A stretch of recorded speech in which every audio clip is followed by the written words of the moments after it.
বিসমিল্লাহির রহমানির রহিম। আসসালামু আলাইকুম। নারায়ে তাকবীর, আল্লাহু আকবার, নারায়ে রিসালাত।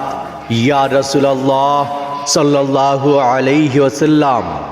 কোরআন প্রিয় মুসলমান তাওহীদি জনতা, আসছে 22 জানুয়ারি রোজ বুধবার বিকেল 3 ঘটিকা হইতে বিটেশ্বর বাজার প্রাঙ্গণে বিটেশ্বর যুব সমাজের উদ্যোগে অনুষ্ঠিত হবে 10ম বার্ষিক তাফসীরুল কোরআন মাহফিল।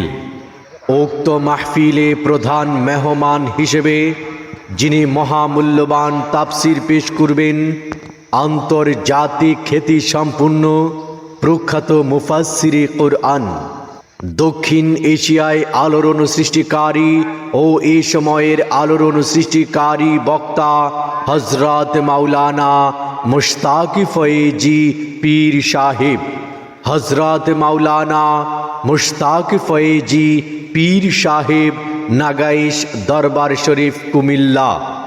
বিশেষ বক্তা হিসেবে 22 জানুয়ারি বুধবার বিটেশ্বর যুব সমাজের উদ্যোগে হযরত মাওলানা মোহাম্মদ রুহুল আমিন সাহেব, দেবিদ্দার, কুমিল্লা।